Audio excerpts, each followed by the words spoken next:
Hi everybody, my name is Demosa Weber-Bay and I am the librarian here at Scholastic, and we here at Scholastic Parents are bringing you live from our library, which is a new series we're going to do with book recommendations and fun things coming from the library here at Scholastic.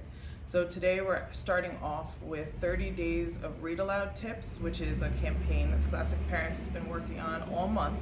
And I wanted to introduce you to some books that I think would be interesting read-alouds to use in your library, in your classroom, and at home with your children. A little bit of background about myself. I was a teen librarian for 2 years, and I was a teacher for about 7 years. I taught mostly high school, some 4th grade, New York City and New Mexico, and I'm an older sister of 6. So it gives you a little bit of idea of where my reading interests come from. So I wanted to start off with my favorite read aloud. This is something that I enjoyed when I was a kid. This is Tiki Tiki Tembo, and his full name is Tiki Tiki Tembo No Sa Rembo Cherry Berry Ruchi Pip Peri Pembo. Love this book. My teacher, Miss Lichtenstein, used to read this to us all the time. And the story, in addition to just kind of being a tongue twister, is about, it's kind of a legend of why the oldest child in a Chinese family doesn't have such a long name anymore as they used to. Oldest brother, Tiki Tiki Tembo No Sa Rembo Cherry Berry Peri Pembo, and his second brother's name is Chang. So that's how that goes. Another book that Miss Lichtenstein used to read to us and I love is If the People Could Fly, American Black Folk Tales by Virginia Hamilton, and I also have here Mufaro's Beautiful Daughters, an African folktale by John Steptoe. So I just wanted to start off with some of the things that were my favorites when I was younger, that my teacher read to me, and it's part of the reason why I'm such an avid reader. I have one other, not that my teacher read to me, but my dad used to always read Arabian Nights to us. With my younger brother, they really got into Harry Potter, but when we were children, my dad would sit down on the floor in our room, me and all my sisters in one space, and he would read us different stories from this book. So this gives you a background on what I used to listen to a lot when I was younger. So I've got a mixture of things for different ages here, and as you go, if you have any questions, you can type them in. Hopefully we'll get to them at the end. And if you have any suggestions that I miss, because I haven't read everything, you can let me know. So I started off with poetry. I think that we all kind of enjoy books that rhyme. It's kind of a classic for reading out loud. This one is called Outside of the Box, and I liked this one because it reminds me of Shel Silverstein's, of course, Falling Up, A Light in the Attic, Where the Sidewalk Ends are all excellent read-alouds. And then Neon Aliens Ate My Homework, which is our book that we have, which is like a homage to Shel Silverstein, which is by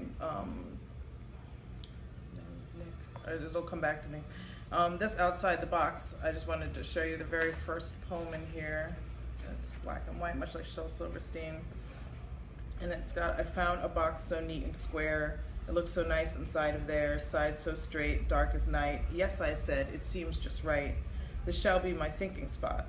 And I crawled into the box and thought, and thought, and thought. But nothing much popped in my head. Inside that box, my thoughts were dead. I heard no sounds and saw no sights. I felt alone and missed the light. There was no color, no cool breeze. I had to crouch and hug my knees. I longed for sun and sky and rocks. I like to think outside the box. So that's one of the first poems I really enjoyed this book. This is a book, a new one of ours. You might recognize some of this artwork from The New Yorker, Roz Chast, and it's called No Fair, No Fair. And I just want to show you real quick some of the beautiful illustrations inside here. So I think that this book would appeal to the parent reading who enjoys New Yorker cartoons, and also to the jolly, No Fair, No Fair, and other jolly poems of childhood. And then I have a post-it in here because I couldn't get a copy of the book, but I printed out, or we have it, but it's checked down. Joyful Noise, Poems in Two Voices, which is a book that won one of the ALA medals several years ago. It has poems that you and your child could read at the same time. And this is just one page from inside of it, and you can see on the left and the right, one person reads the left, the other person reads the right. Sometimes you're saying the same thing together, and sometimes only one person says something back and forth. The whole entire book is like this, and it's fantastic. So I wanted to share that with you. All right. Now, picture books. I've got, this was a Caldecott honor, either last year or the year before, Sam and Dave Dig a Hole. One of the reasons that I think this would be a great read aloud is because as you go through the story, the artwork tells part of the story, so it really engages the children as they're going. And you can see here as they start to dig, there are things in the dirt, and so they're digging and they're trying to find something spectacular. And as they keep on going through the book, they keep almost missing something spectacular. So this is a fun one to read aloud because as you're reading and talking about what's going on, there are things happening in the pictures that the child will see that aren't in the text. That's a great story to share. And then I've got Elephant in the Dark, based on a poem by Rumi. And I think that this is good for a similar reason, because it's also thinking about the visual aspect with the pictures as compared to the story being told. And then this one, there's an elephant that's inside of a kind of barn or large space, and people are reaching in and constantly touching and feeling different parts of it, but they can't figure out what kind of animal there is inside. The illustrations are beautiful. And again, when you're reading aloud, the combination of the images telling one story and the words telling another is something that is, I think, really appealing for read-alouds. So, I pulled this one, Giving Thanks, a Native American Good Morning Message, because it's National Native American Heritage Month. And this actually, our Weston Woods studio has a video of this, and it's a Thanksgiving message. It's set in different ceremonies. It's good, this time of the year, we're coming up on Thanksgiving. And it's got in the back the original Mohawk language of the Thanksgiving state message that they do. And in the audiobook, the Chief Jake Swamp, who is the person who wrote this, he also reads. And he reads in the Mohawk language and in English, in the audiobook and in the video. So that's a fun one. All right, so then coming up from picture books, I've got some stuff for middle grade, and I love this book. I've talked about it before, if you've seen me waxing poetic about Stat by Amari Stoudemire. One of the reasons that I like this book is because it gives you a sense of basketball IQ. My father is a basketball coach, and it's kind of like when they're on the court, knowing and being able to anticipate 2 and 3 moves ahead, what's going to happen if you pass the ball to the left, or if you pass the ball to the right, or if you do a certain thing. And that is very well kind of put into prose in this book. And I think that it would be a great one for any young kid who's excited and learning about basketball. So, Amari Stoudemire. And then I've got a sort of a fantasy story, Tomb Quest by Michael Northrup. Michael Northrup writes fantastic action sequences. And so this book in particular, it takes place in a museum. So if you like the Mix-Up Files of Miss Basil E. Frankweiler, then a book like this would also be appealing, because it's kind of a mystery that 2 kids are solving inside of a museum. All right, so then I'm still in the kind of early elementary, late elementary age group, and I've got Slacker by Gordon Corman, he's one of my favorite authors. He makes me laugh out loud. I used to get in trouble all the time for reading his books. And in this book, a kid starts a club at his school because he needs to do stuff for extra credit, and he doesn't really want to, so he's trying to be as kind of non-active as he can and just setting up a club, but then it kind of takes off with all of the students at the school and becomes very popular, and he becomes a reluctant leader. And it's got these huge, hilarious sequences, chains of events. There's a beaver that's running around town wreaking havoc and things like that, and it would be a really good laugh out loud read. All right, so then I had to pull this out. Tales of Beetle the Bard. Of course, Harry Potter is a great read aloud. Like I mentioned earlier, my dad used to read with my brother. They would alternate chapters. And but in Fantastic Beasts, Where to Find Them, that movie's out right now. But I think that this would be a nice one to read with aloud students or children, because maybe not everybody's actually gone as far as reading this book. And it has the tale of the three brothers in the back, which is told in the last Harry Potter movie, and kind of puts a lot of the story together. So this is, if they've read all Harry Potter, haven't had a chance to read this yet, then this would be a good one to read with elementary age. So then, now getting into middle school, a little bit older. I pulled this one, The Revolution of Evelyn Serrana by Sonia Manzano.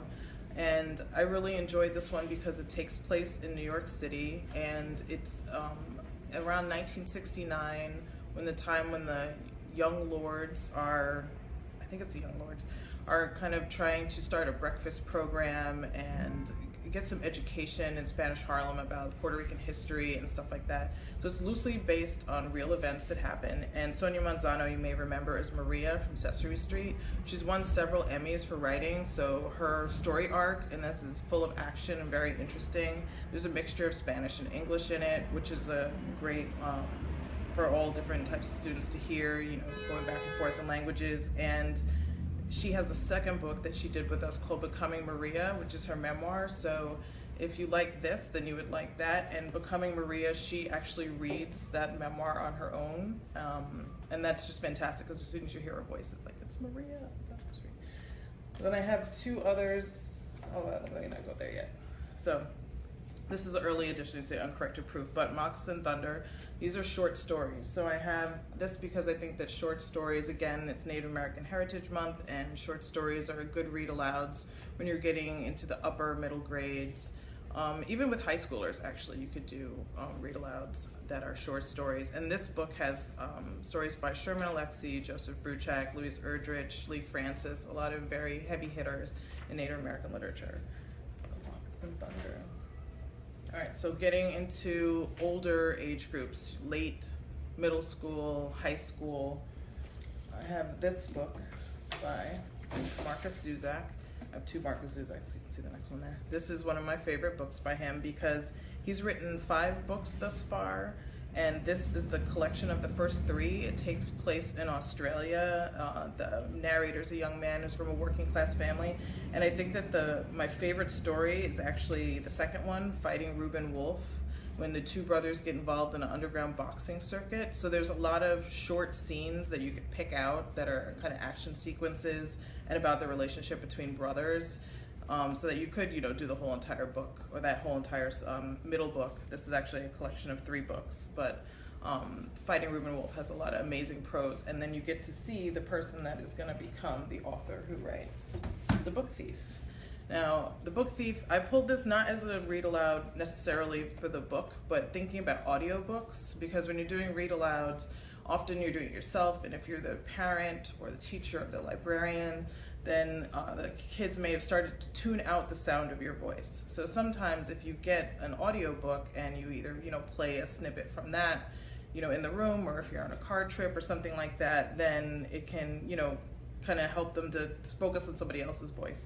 The reason that I like this one in particular is because the narrator who reads the audiobook has a German accent, so it places you in the story immediately.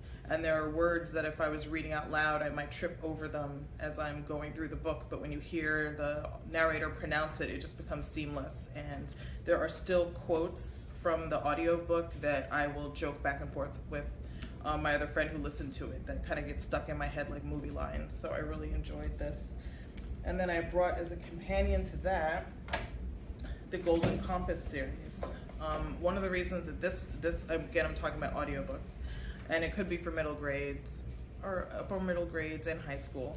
I like the audiobook here because it's full cast, and you don't often get to hear audiobooks that have an entire cast behind it, you know, 20 or more people all reading different parts as opposed to one person reading all of the parts. So the Golden Compass, the second book is The Subtle Knife.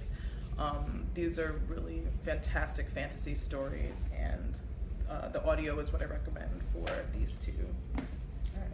So then I wanted to pull something, before I get to that, for teenagers. So if you're working with teenagers, sometimes reading a full novel may not be the way to go. And so I used to teach high school. A lot of times I would do poetry or short snippets, things from the news. as read-alouds, and I wanted to point out in particular a poem by Langston Hughes called Theme for English B. It is my favorite poem by him. It starts off, go home and write a page tonight, and if it is of you, then it will be true. And he kind of is writing directly to the professor, kind of in your face, you know, this is who I am, this is who you are, professor. And I think that students enjoy, teenagers, students enjoy that kind of confrontational tone that Langston Hughes takes in the poem. And then that night I would give the assignment, go home and write a page tonight, and if it is you, then it will be true, and then see what the students come up with as poetry. So that's one of my favorite read-alouds in the high school English classroom. And then I also pulled an article from The Onion. This one is called Siblings Gather Around PowerPoint to Hash Off-Limits Top, let me say that again. Siblings gather around PowerPoint to hash out off-limits topics for Thanksgiving. So The Onion has really short articles. Sometimes they are tied to things going on in sports, entertainment, the news, politics, of course, and it sometimes could be a really funny start or beginning to class in order to go on to a more serious topic and just kind of get a little bit of levity in the moment. And if you're just scrolling through on your phone in your house or in your car, it could be something funny that you read aloud to your child, and then you have the opportunity to kind of go back and forth about what they're being satirical about. And so in this one, the kids are sitting around making a PowerPoint and talking about the different topics that they don't want to talk about at the dinner table. Like the final sentence says, the presentation reportedly concluded with a reminder not to ask Uncle Tim's girlfriend anything, a slide that's been carried over from the last 7 straight PowerPoints. So just, a little silly. The Onion is one of my favorite humor pieces. All right, so then I've got I brought this book out, I think this is an all ages read by Sean Tan, Rules of Summer. I think adults enjoy it as well as children, very young children and teenagers. The artwork in here is amazing. And, starts off, this is what I learned last summer. Never leave a red sock on the clothesline. Never eat the last olive at a party. Never drop your jar. Never leave the back door open overnight.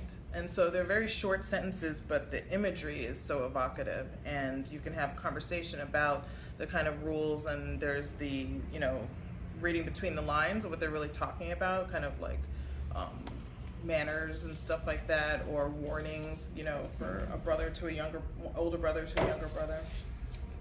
And I think that all ages would enjoy that. And then the final 2 that I have are not quite read-alouds exactly, but these are books for adults, so at the end of the age range.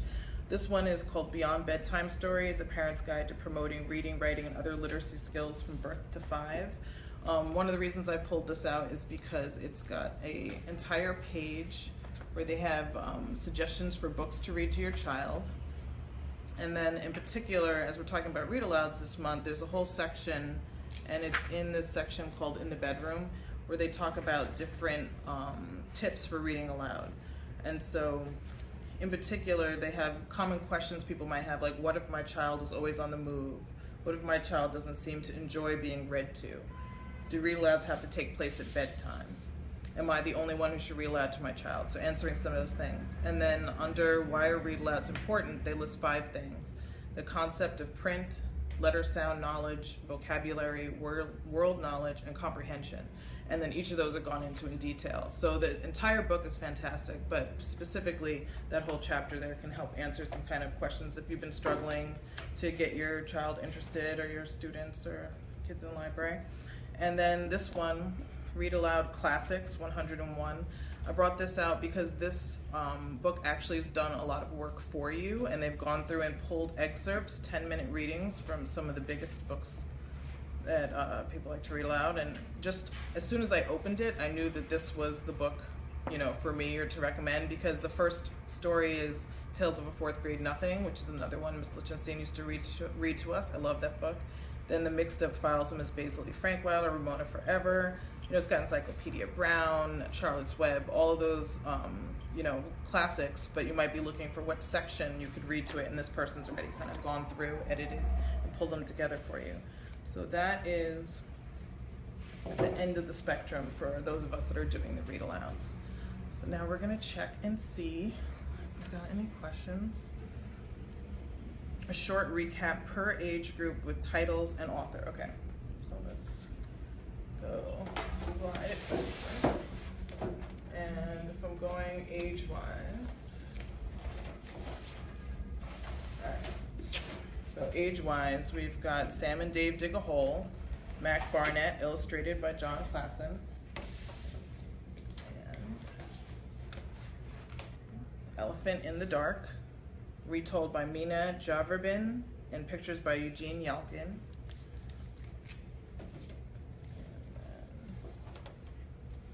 Got No Fair, No Fair, and Other Jolly Poems of Childhood, poems by Calvin Trillin, pictures by Roz Chast. And so these are all picture books, kind of, I would say age 3 to, oh, you mean as high as 10, you could read the picture books with them. I mean, I read them with teenagers too. Tiki Tiki Tembo, retold by Arlene Mosel, illustrated by Blair Lent.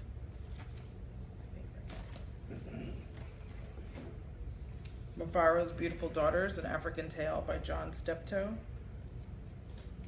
All right, and then if we get into middle grades, like upper elementary, middle grades, I have short stories, Arabian Nights. This one is illustrated by Earl Goodenow, but you can get many different versions of Arabian Nights. I have to have the speed up one. Brought that one home.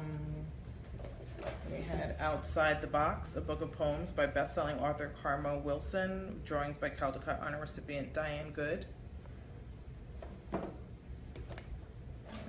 still in elementary school, so probably, you know, these are books they could read on their own, but you could read to them, so ages anywhere from 8 if they're a strong reader, all the way up to 12, 13 years old. So Stat by Amara Stoudemire. Tomb Quest. This is book 1, Book of the Dead by Michael Northrup.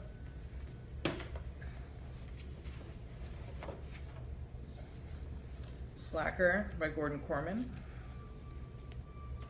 Tales of Beetle the Bard by J.K. Rowling, and in particular The Three Brothers, as told by Albus Dumbledore. Sonia Manzano's The Revolution of Evelyn Serrano, and I also mentioned Becoming Maria, which is her memoir. And then The People Could Fly, American Black Folk Tales, told by Virginia Hamilton, illustrated by Leo and Diane Dillon. They're an award-winning couple. And then this should have been earlier. Giving Thanks, Native American Good Morning Message by Chief Jake Swamp, illustrated by Irwin Printup Jr. Moccasin Thunder, American Indian Stories for Today, edited by Lori Marie Carlson. So this book is published, it's out already. Just ignore that uncorrected proof sticker. And then I had audiobook suggestions, which were Becoming Maria, The Golden Compass by Philip Pullman, and The Book Thief by Marcus Zuzak. And then an all ages pick, Rule of Summer, written and illustrated by Sean Tan.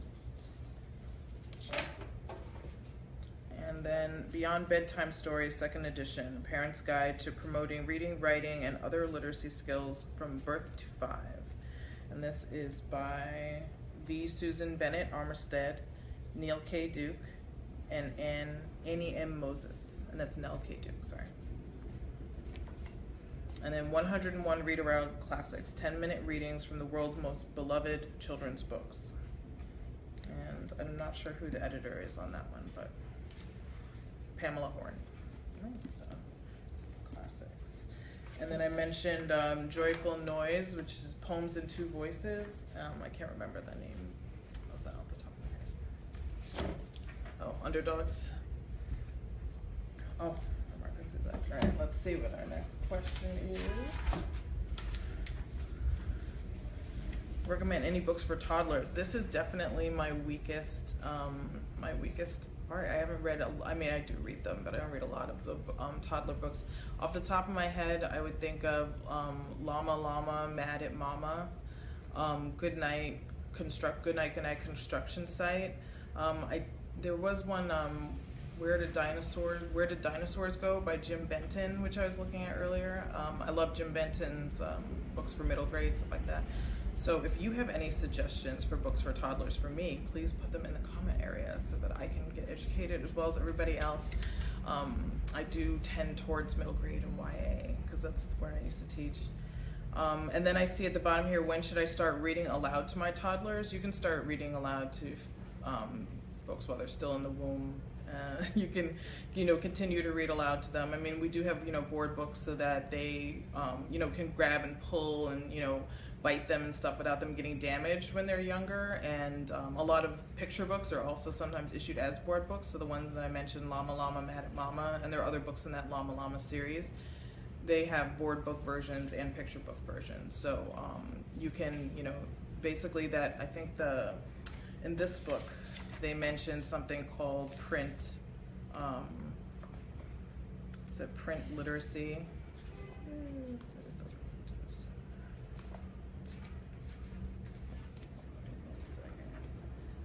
So in this book, they talk a little bit about when you're reading aloud, child's always on the move. Oh, the concept of print. And so I'm gonna hold this up close so you can see this image. Can you see it there? The image of the mom with the baby in her lap. And that's just kind of getting the child familiar with books and turning the page left to right. A lot of times you'll see a kid who'll pick up a book and they'll start to read it backwards, even though the print is not right side up, they're just like they're reading. And so, when you teach them how to do that and show them the page turns, then that, you can do that at any point. All right, so we've got next one. I let my 4th grader read to my 1st grader and vice versa. That's excellent. Would it be more beneficial for them if me or my husband worked with them instead? I think that it can work both ways. Definitely having the older child read to the younger is fantastic. This is a great question. Also, and we'll have to find the research and see if I can put it in the comment section here. I have seen some stuff that says that when a father reads to the children, it can have a strong effect. Maybe, I don't know why they would think that would be more effective or something that the child responds to. So I think that, if everybody took turns doing it, one of the most important numbers is, and again, I'll have to find the exact research, but that somebody's read about 1,000 books by the time they get into kindergarten, and that helps with vocabulary and some of the other things that were mentioned in this book, the Beyond Bedtime Stories. So if you have 365 days in a year and you're reading out loud to your child from birth, or before, but if you're reading out loud to them, every night, every couple of days, you're definitely going to hit that mark of 1,000 by the time that they get into pre-K or something like that. So it can be done by different people, but as long as you guys are doing it, you're on the right path. The second question on this paper says, do you recommend a percentage of time spent reading from adult to child, child to adult, or from child to child? I mean, that's very similar to the first one. I don't have a specific percentage time recommendation. Really, I guess the stats that I have is that 1,000 books by the time they get into kindergarten. And that could be a mixture, it can be longer stories, it can be short stories, it can be poetry and stuff like that. Adult to child, child to adult, or from child to child. I guess I would just recommend doing it daily, at least 5 days a week if possible. All right. How should my 4th grader practice more patience when his little brother struggles with some words and takes extra time reading? What's the happy medium? That is a tough one. I mean, so it seems like you're probably reading to both people at the same time. I mean, the person earlier mentioned that sometimes they have their child read to the other one, so that could be one way that you could work on it together. What's the happy medium? I mean, I think that the happy medium could be giving them independent time with you reading as well as time together. I mean, that will create a kind of a special moment between you and the one particular child. It's important that they're able to pick out the books that they want sometimes. So it's good, you show them books that you love. So I would, break out Tiki Tiki Tembo, but you also want them to pick out books that they love. And so if you have them taking turns picking out the books that they like, or when one is with you, they get to pick out, their favorite book. And it may mean that you end up reading the same book over and over again. A book that I forgot to mention is LaRue Letters from Obedience School by Mark Teague. And my best friend currently reads that book all of the time because I gave it to her son and he's in love with it, and she reads it 3 or 4 days a week and she blames me for it. All right, let's see. Thank you for that question. My daughter's school book fairs don't have enough variety of books to choose from. How can parents help? Well, if you get involved with organizing the book fair, then that gives you an opportunity to pick some of the materials that are going to be there. Also, I believe that there are books available through when you're at the book fair beyond what's just there in the room. There's a book fairs app, which I downloaded onto my phone a while ago. I actually love it because it gives you the grade range, Lexile scores, all the different stuff, you know, that has to do with leveling a book. And so if there are books that you're interested in that aren't physically there, you can order them online, and then you enter the code that is for the particular school's book fair, and then that way the school still gets the points and everything that has to do with the book fair. So, you know, if your Scholastic representative is there while you're having the sale, you can talk to them about how to do it, or if you get involved with it, that's something that you could, you know, potentially just, you know, make known to the parents that beyond what's physically there, there are other books that the book fairs group has available, and you can purchase them online and then still get the credit and all the points and all those kind of things that work for the fair. So, great question. All right. What was the poetry book you mentioned for my 4-year-old? Hopefully you're talking about this one, Outside the Box. And then it's very similar, you know, I think in kind of audience to A Light in the Attic, Where the Sidewalk Ends, by Shel Silverstein. And then there's one more, A Light in the Attic, Where the Sidewalk Ends, and I'm blanking, and I think I'd mentioned it earlier, but that's the poetry one that I have here. The other one is Joyful Noise, Poems in 2 Voices. Might be harder for a 4-year-old, but certainly, like, you know, you could find another adult to do that poetry with you and just kind of do a choral reading for them. That'd be fun. And I think, is that it? All right. Thank you so much. I appreciate you joining us for our first Live from the Library chat. Hopefully we will get, you know, better and more efficient as we move forward. If you have any additional questions, comments, suggestions, stuff like that, just keep putting them into the comment box on this video, and we will all do our best to answer them and keep the conversation going. As far as 30 days of read-aloud tips, please go to scholastic.com/parents so that you can see the stuff that we've been putting up. And the hashtag is hashtag 30 days of read-aloud, 30 days of read-aloud. So I appreciate you hanging with us. Thanks, bye.